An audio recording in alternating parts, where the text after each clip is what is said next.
Imagine building a more successful hypnosis business just in the next 10 days.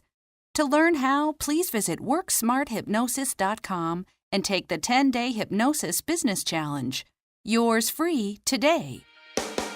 Welcome to the Work Smart Hypnosis podcast with Jason Linett, your professional resource for hypnosis training and outstanding business success. Here's your host, Jason Linett.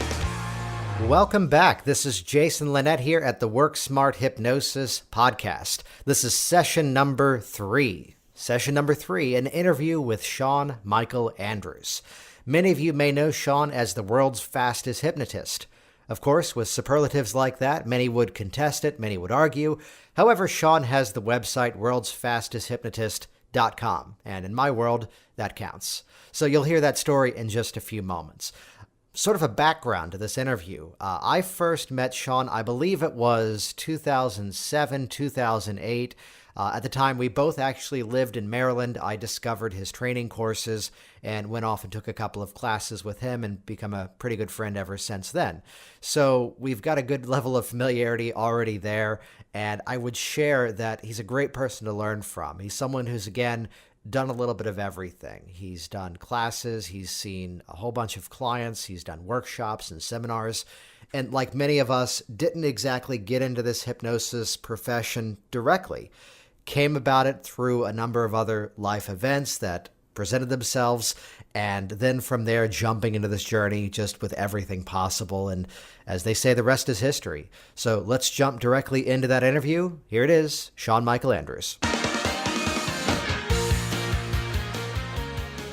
Been doing great. I just finished a show.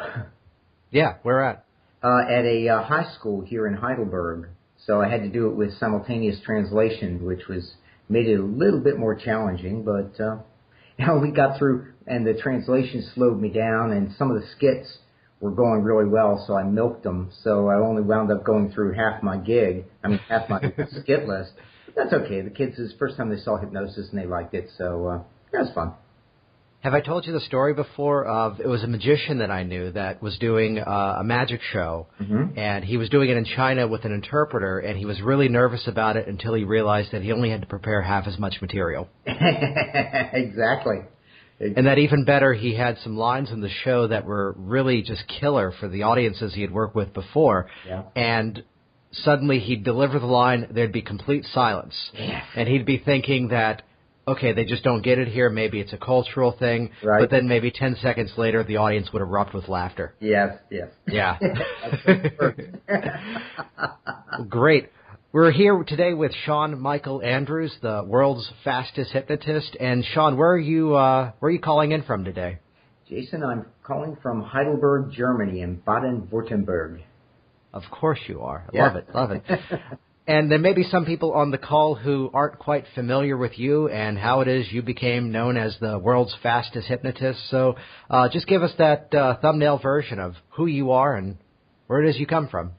Well, I was just a lowly government employee. I worked for 20-some years, 25 years for the federal government, and while I was working for them, I discovered neuro-linguistic programming, NLP, because they sent me to a class for new supervisors to teach us how to establish rapport with the new workforces that we would take over. And I followed NLP to Ericksonian hypnosis and followed that to the Dave Ellman style of hypnosis. And I just became fascinated with the field. And so I took as many courses with as many people as I could find. I was fortunate to study with the best in the business. Gil Boyne, Jerry Kine, Richard Bandler. I'll stop dropping names now, but if they were teaching and they were alive, I was in their class. So anyway, I was offered an early out, and back in 2002, and then I really got serious about hypnosis, and I really came to love the instant inductions. I thought they were so nice, they were so effective. And one day I was sitting in our condo, and the thought occurred to me, I wonder if anybody has, because I was getting very good with instant inductions, I wonder if anybody has the website World's Fastest Hypnotist. And I went on GoDaddy, and no one had it. And I thought, I've got to have this website. So in my little mind, I'm thinking that all around the world, there are other hypnotists at that moment just discovering that website was available. So my fingers trembling, I typed in the website and got it, and that was it. Now, as far as world's fastest hypnotist, well, many have claimed that. Dave Ellman, back in 1912, was known as the world's fastest and youngest hypnotist. And Gil Boyne claimed it, and Marshall Silver, and several people, but they don't have the website. So I'm the world's fastest at getting the website, too. And I think that counts, although I'd be surprised if Dave Ellman was able to pull that off when he was teaching. Probably not in 19... Probably not. That was really the infancy of the Internet. Yeah. I'd love to touch on this, too, that the concept of the instant and rapid inductions, there's some that are really, I think it's one of those categories that people are very polarized about. There's many that are 100% in favor, and there's some that would say, I'd never possibly do that. Mm-hmm. I'd share my perspective is that when we look at the structure of what's happening, there's two concepts to be aware of. First of all, well, it just works so well. Mm-hmm. It gets them to these deeper levels that quickly. And on top of that, I love the concept of it being sort of a metaphor for change as part of the process, that if they can change that mental state that rapidly, in terms of just entering the process, we can model that experience for the client as well in terms of it's that correlation that there's no real connection between how long they've had the issue and how quickly it's going to take to solve it. So if they can change that mental state that quickly, can't they also change that belief, that behavior that quickly as well? Oh, I like that. That's a very nice take on it. Yeah. What kind of advantages have you found to using those in your practice? Well, one of the biggest ones is when you practice instant inductions and get very good at them, you feel bulletproof.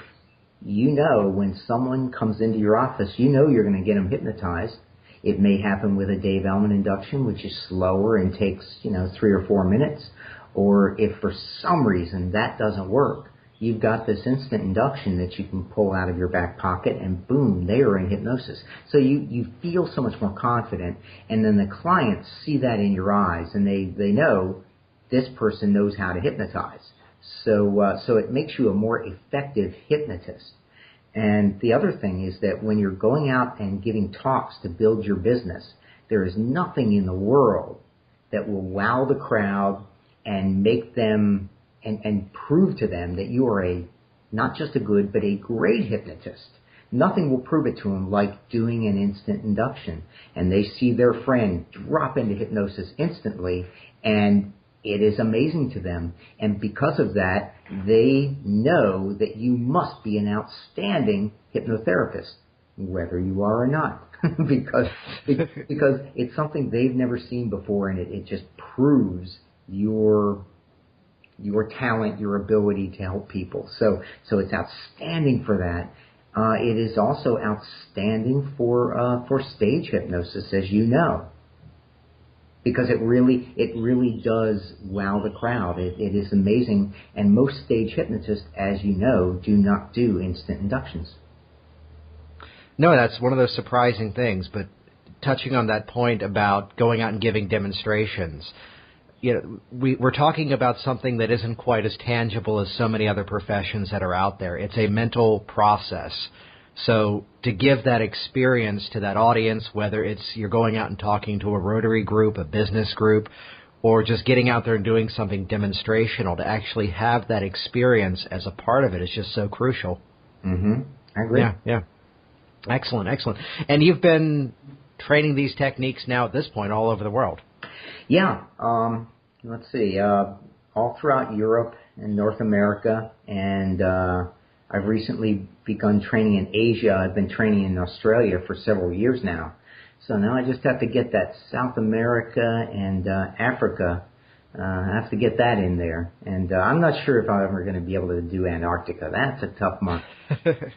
It's worth a try. It is. But no, yeah, I train all over the world. most of my business now, traveling and training other hypnotists. Excellent, excellent. And there's an interesting point I've heard you share before about doing these instant-style inductions even with people that English is not their native language. Oh, yeah, it's wonderful because all I need to know is one word, and that word is the command form for sleep. And so here in Germany, it is Schlaf. Now, if you get down south into Switzerland, it sounds a little bit more like Schlof. And, of course, Russian, it's Spat. And, so I know sleep in many, many languages. Let's actually touch on that, though, that there's often this dispute, this conversation about, well, hypnosis is not a state of sleep. So we're using that word sleep, though, in this command form. The description that I tend to favor is that perhaps the subconscious mind in the command form can understand that word as if relax deeply, as if asleep. And I've seen so many people, and I'm guilty of this too, of playing with it to try to find what's another word that might work, just to completely eliminate that conversation. And yet the word sleep just still works better than anything else that I found. I agree with you. Yeah, I've used other words. You could use a lot of different words if you do a quick pre-brief before and say, I will say this word. You could pick something like melt. That's kind of a good word, especially for deepening. But you could say, I will do this, I will pull your arm, and I will say melt. And at that point, your eyes will close down, your head will drop forward. So you could use any word, but if you want to do it without an explanation, nothing seems to work better than the command form of sleep. Absolutely. And typically your session structure, you're usually doing an element induction in your first session, correct? Mm-hmm. Yeah. Yeah. Do you go ahead? Do you tend to save those instant inductions for subsequent sessions, or what's your usual strategy there? Yeah. Here's the funny thing. Years ago, my Dave Ellman induction, I was pretty good with it. I could get about 93% of my clients into hypnosis. And the 7% that didn't go in, I would then seamlessly transition into into a hand drop induction, shock induction. And that would get most of the other 7%. But then I started getting better and better with the Dave Ellman induction, and now I don't do instant inductions except when I want to now, because I'm almost 100% with the Dave Ellman induction. So then often I will before the end of the first session, if it's a multi-session contract, I will tell them I'd like to condition you so that you can go into hypnosis even faster next time, and so we'll have even more time for therapy. Does that sound good? And the answer is always yes. So then I will do a hand drop induction. And of course they go in because I don't even emerge them before I give it, before I do it. So I'll condition them in. I'll do 3-4 hand drop inductions. And then the next time they come in, put your hand on my hand and out we go. And so that works very nicely. And with that conditioning, again, if there was any concern about that word sleep, with that conditioning in place, you could really be using, again, any word for that. Yeah. Although I did the conditioning for several years, and in recent years, just out of just the curiosity to play with it, I've pulled out the conditioning. Uh-huh. And in that second session, if that's the strategy I'm going to make use of, I'll just simply give that suggestion of, you may be surprised, because we've already worked together, just how quickly and easily you can go into hypnosis. Mm-hmm. Here, this is kind of fun. Place your hand on mine. Yeah. And just that expectation of, we've already done this before. We're able to do this a little bit more efficiently now. Check this out. It's just kind of that attitude around that. Mm-hmm. I still teach that conditioning, and for some clients, some of the time, I still do that. Uh-huh. But I was just curious to see if we pulled that out, what would happen. Mm-hmm. And sure enough, that's been working consistently for me as well. Yeah, I wouldn't doubt it. I mean, you already know you have somebody who's been hypnotized. So, and as we know, a person who's been hypnotized before is going to be a lot easier to hypnotize than someone who is not. Yes. Do you have any filters for when you would make use of instant and rapid inductions, let's say in the very first session?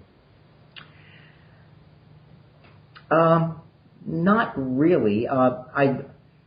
With the first session, I almost always do the Dave Ellman induction. Almost always. There's the expectation on the part of the client of the ritual of the hypnotic induction, and so on the first one, when we're just getting to know one another, I prefer to do it a little bit slower, 3-4 minutes. Unless someone comes in and says, "Hey, I saw you on YouTube, and I saw," of course we're going to do an instant induction. Yeah.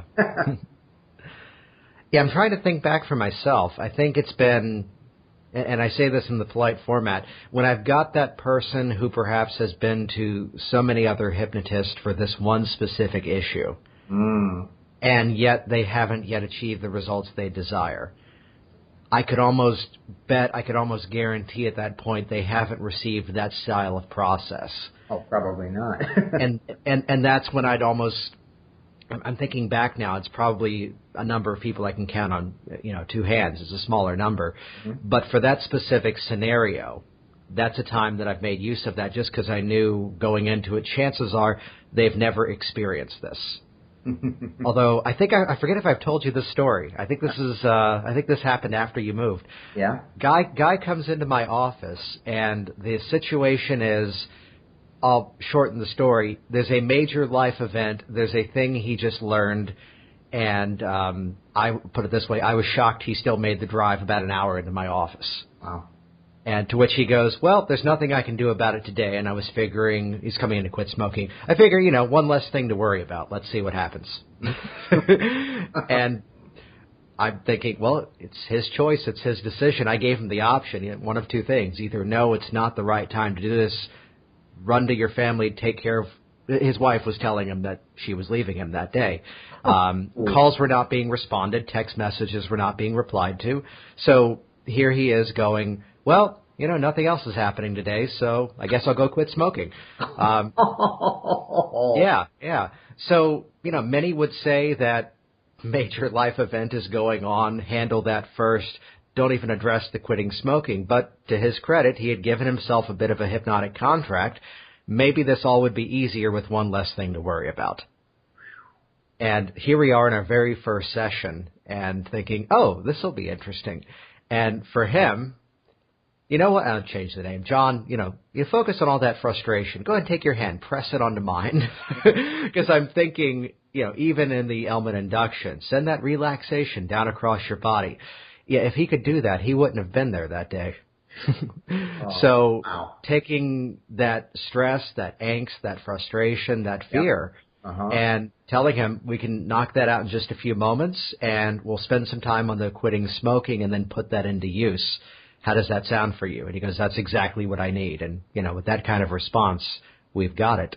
So focus all that frustration, press it into my hand, sleep, good, just relaxing, letting all that go. So in that format, which I'm proud to say and a little sad to say, I've never had to do that type of process ever again. Yeah, I'm thinking that doesn't happen all the time. No, thankfully. Usually they'd call and say, let's reschedule, but no, he drove an hour into the office.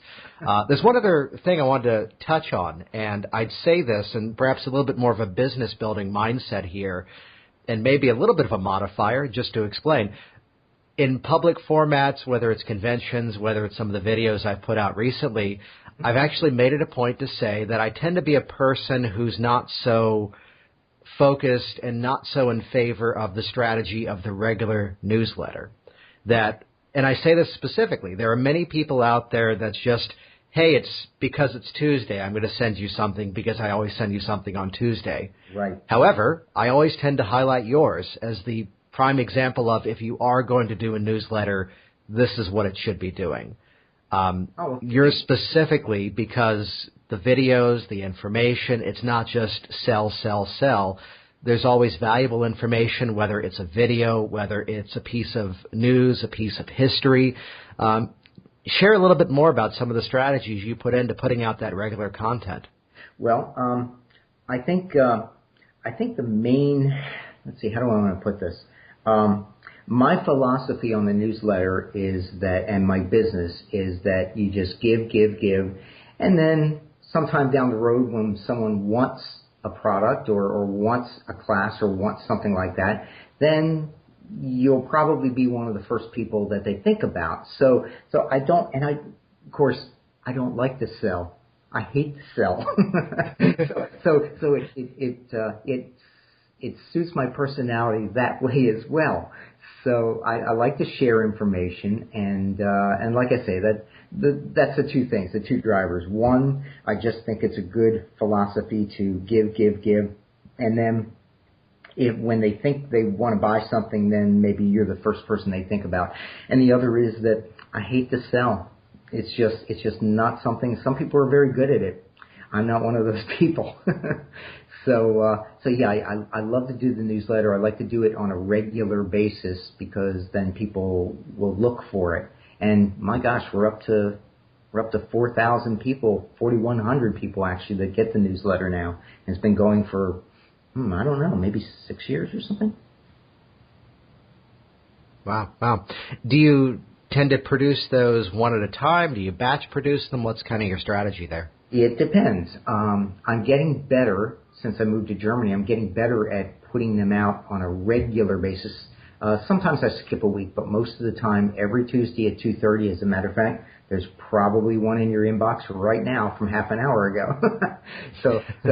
So every Tuesday, and sometimes I will put a few together at a time and then schedule them. But most of the time, it's fresh because things come up, and maybe I get an interesting video, or maybe something interesting happens in the news, or I discover something in my research. And so usually it's fresh, but sometimes I put together a couple at a time.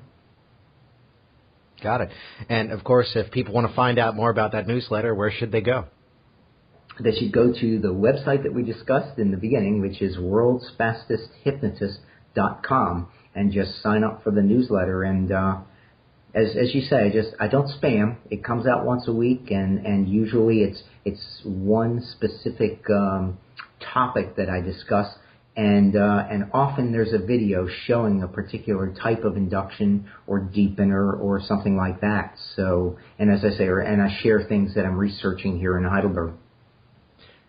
Yeah, speaking on that research, I think this is something that was really interesting, that this move to Germany, and correct me on this, a period of time where to do hypnosis in Germany you have to be licensed, there's an exam, but the exam was only in German, correct? That's correct, yeah. And yes. My German is getting better, but since I can't take a translator with me, I cannot at the present time pass the Heilpraktiker test, which is sort of an alternate healthcare provider test. So it's a good opportunity, since most of my business is traveling and teaching and selling products. It was a good opportunity to do research, because many of the things that I used to believe about hypnosis, I no longer believe. And I've been told things, and I've learned things from some very outstanding instructors. But some of the things I've begun to doubt, and I wanted to test them out. So that's what I do. I've got 2 people lined up for tomorrow to work on a project. So yeah, so that's good. What are some of those things you've been researching? Well, right now the people that I've got coming in for tomorrow are for a new process. I'm trying a different process for confidence, for people who have issues with confidence and procrastination. So I'll run about 30, 40 people through, and I'll vary the techniques that I use, and then see which ones work better. The first one I did was on temperature. I mean, I know you're a big fan of the Dave Ellman material, and one of the things Dave always said in his book, Hypnotherapy, and then also in his recordings, was that there were 5 unmistakable signs of hypnosis, 4 of them having to do with the eyes: fluttering of the eyelids, increased lacrimation, reddening of the sclera, or the whites of the eyes, and then the eyes rolling up in the head. And the 5th sign of hypnosis, according to Dave Ellman, was body warmth. And I looked at that, and I knew that some schools teach that when you go into hypnosis, your body gets cooler. And Ellman seemed to indicate that when you went into hypnosis, your body got warmer. So with that, what I did was I got some skin temperature sensing devices, and then also a thermometer that you can use on the forehead. You use them for children. I don't know if you got them for the kids, but they're really handy for taking body temperature. So now, is that, just to check in, is that the one that you rub across the forehead, or is that just the thing that lives there? You go from the middle of the forehead toward the temple. Yep, and it beeps. Got it. You got it. So anyway, then I also checked the temperature of the room. So I would measure the body temperature on the forehead, the temperature of the room before and after the session. Then I would take temperature readings on the middle finger and on the wrist and on the chest right below the clavicle, so just about like half an inch below the collarbone, and then also on the inside of the ankle. And I would take a temperature reading before hypnosis and then after hypnosis and deepening. And what I found was that there's nothing consistent that happens with body temperature. Some people get warmer, some people get cooler, some people get warmer in parts of their bodies and cooler in other parts of their bodies, and some people have no temperature change at all. So then I reread Ellman's book, and I think what he was really saying was there are 4 signs of hypnosis. There's a 5th sign that he used to use when he would shake hands with a candidate for hypnosis. And he said specifically, if the hand is warm and dry, there's a good chance that they are warm to the idea of going into hypnosis. If the hand is cold and clammy, then chances are they may not be interested or a good candidate for hypnosis. So you can read Ellman's book a couple of different ways, but now the thing is that I've been teaching people that you get body warmth out of hypnosis. I've been teaching that for years, and now I don't believe that's true, at least not with the 40 people that I've tested. So I've learned something there. The other one that I've been working on at the same time as that is what makes people hypnotizable. Who's more hypnotizable, who's less hypnotizable. And I'm getting some interesting data out of that. What kind of data? Well, actually, I'm kind of disproving some things that I haven't seen. Like, for instance, we used to say, and I don't know where I got this from, that military people tend to be good subjects. And I haven't found that to be true with my subjects. Some of them are good and some of them are not so good. The rationale was that they know how to follow orders, and that kind of makes sense. But it doesn't mean that they're going to be much more hypnotizable. It just means they'll follow your instructions a little bit better. So that one I found not to be true, but there's some other ones that I found really fascinating. Like, for instance, I've always got a kick out of this. I intuitively knew this, but I seem to have proven it in the people that I've run through. Have you ever heard somebody say, I'm not religious, but I'm spiritual? Have you ever heard that? That's a cover term. Spiritual is a cover term for highly hypnotizable. Anytime somebody tells you they are spiritual, they're going to be a great hypnotic subject. Let's see, people with an interest in new age type stuff. I'd share on that too. The one that this has been my finding too, because I've had some interesting stories where it's not been my intention to disprove or challenge in any way. Right. But whatever it is, that same part of the mind that someone would be so opposed to the idea of hypnosis, perhaps due to some type of religious belief, maybe is the same part of the mind that also makes them such a wonderful candidate for the process too. Well, there was a time at a book festival I was next to a table, and I've got to think this was maybe intentional, that they had me there selling hypnosis CDs next to the table of a well-known newspaper of a faith that has had some comments about hypnosis. And by the end of it, we were all best friends and chatting and talking, and it was just this wonderful experience, just the experience of talking with people and seeing them where they are and then seeing where things match up. Mm-hmm. So maybe it is that same part of the mind that deals with that is the same part of the mind that makes them such wonderful candidates for hypnosis, too. It could well be. Religion, as you know, can cut both ways. Many of these smaller religions where there are some smaller sects where they pretty much take over the person's entire life. And a lot of the people who go into these religions are on the skids when they find religion. And so they dive in completely. And those people can be highly hypnotizable, but if the religion is very much opposed to hypnosis, they will not let you get near them with an induction. So it can cut both ways. They can be wonderful, but they can be impossible because they, as you know, the only way to really keep from going into hypnosis is to have a mindset that you're dead set against it. Let's see, what else? Ethnic groups. I mean, we knew sort of from Esdale's experience that the Bengalis down in the area of India where he was operating, the Bengalis tended to be great hypnotic subjects, as do virtually all people in the Indian subcontinent. They tend to be really good. Ethnically, I don't know if it's a genetic thing or if it's a cultural thing, but people from the Indian subcontinent are generally great subjects. Northern Europeans generally are not as easy to hypnotize, and that was Esdale's experience when he returned to the UK. People who are massage therapists tend to be outstanding subjects. I think a couple of things may be going on there. One, they know how to relax. And because if you're a massage therapist, you also receive massages a lot, so they know how to relax.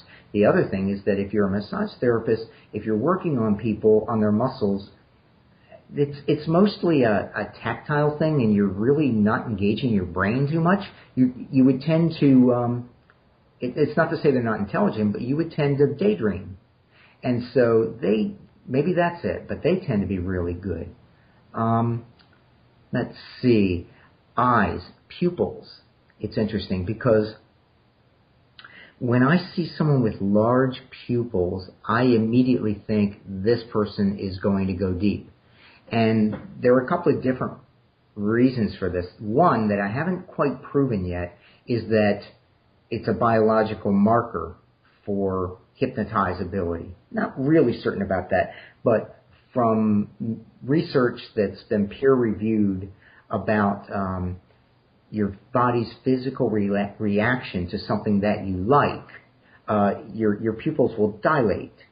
And if you're talking with someone and their pupils are dilated, it means either they like what you're telling them, maybe they really like you. But either way, if somebody likes what you're saying to them or they like you, they're also going to be a better hypnotic subject.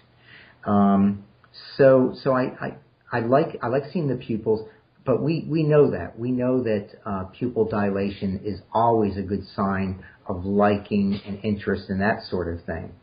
Let me ask you this. Have you found, though, as much as we can do research on specific professions, specific cultures, ethnicities, does it still come down to rapport and even willingness to change? Well, it certainly does. But as far as hypnotizability, though, if you establish rapport with a Norwegian and you establish rapport with a I see where you're going. Yeah. Singaporean, the Singaporean will go a lot deeper, probably on average, than that Norwegian will go.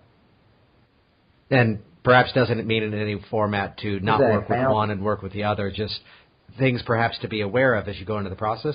Mm-hmm. Yeah. Well, yeah, and I mean, you should always have the mindset of you can hypnotize anyone, and that person sitting there is going to be a good subject for you. That's a great mindset to have. And, of course, we can get that mindset by going out and doing demonstrational hypnosis and just by developing our craft. You asked me at one point what would be good things for a new hypnotist to know.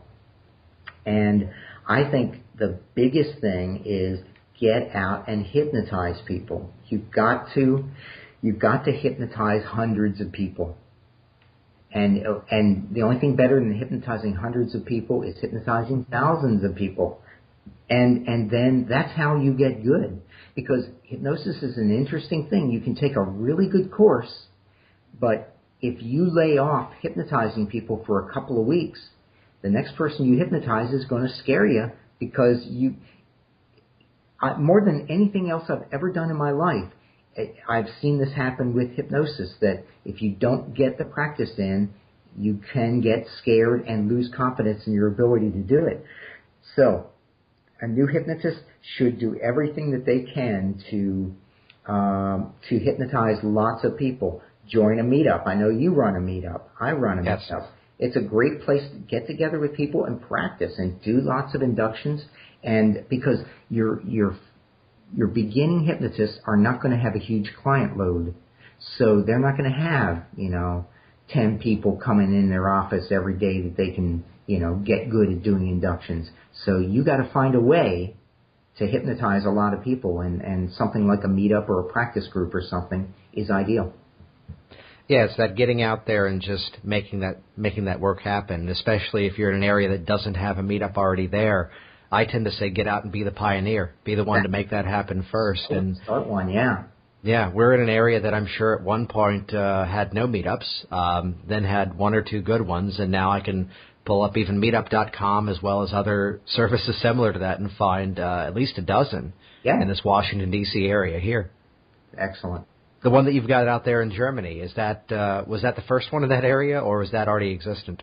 Yeah, that was the first one in the area. Nice. Meetup was not particularly popular in Germany. It's funny. It's like Craigslist. Germans don't use Craigslist very much. They use a couple of other things. And they didn't use Meetup very much. But now, I started this one about a year and a half ago, and now I know there are at least 3 in my area. So yeah, it's catching on, and of course, it's great fun, isn't it?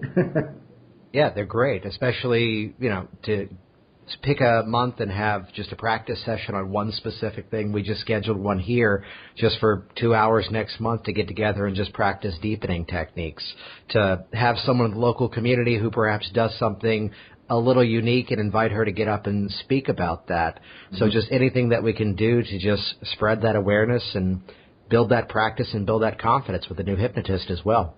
Yes. Yeah, that's great. Yeah. Well, Sean, thanks so much for your time. I'm sure we'll have you back pretty soon. For those of you, again, listening at home, worldsfastesthypnotist.com. Visit that site. Check out some of the information. Get on that newsletter. Actually, I just had to peek. I've got to ask you this. I didn't know about this. The book. The book just came out yesterday. Yeah, tell us about that real quick. Okay, well, it's all about how to pick the easiest people to hypnotize and how to make sure that they're going to go in. It's called Who, Me? And it's how to choose the best volunteers. So whether you're giving a lecture at a convention, or whether you're building your business, or you just want to do a demonstration, look at the people and who would be good. Who do you know you're going to get hypnotized? And so it's and I even show ways to cheat, and I don't keep secrets, and so all my tricks are in there. So, but don't buy the book, because it just came out yesterday, and it's a Kindle book and it's only $2.99. But in a few days I'm going to put it out for free for a little while. So wait till it goes out for free and then go get it. Good advice. All right. Well, thanks again so much. We'll see you soon. Take care, Jason. Bye-bye. Thanks for listening to the Work Smart Hypnosis podcast at WorkSmartHypnosis.com. Hey, it's Jason here, and reading is lame and videos are awesome. So do this right now. Go ahead and click subscribe right here inside of this video, and that will link you to my YouTube channel, and you will be the first to find out as new information is shared here online. Click subscribe now. Stay in touch. I look forward to hearing of your success very soon.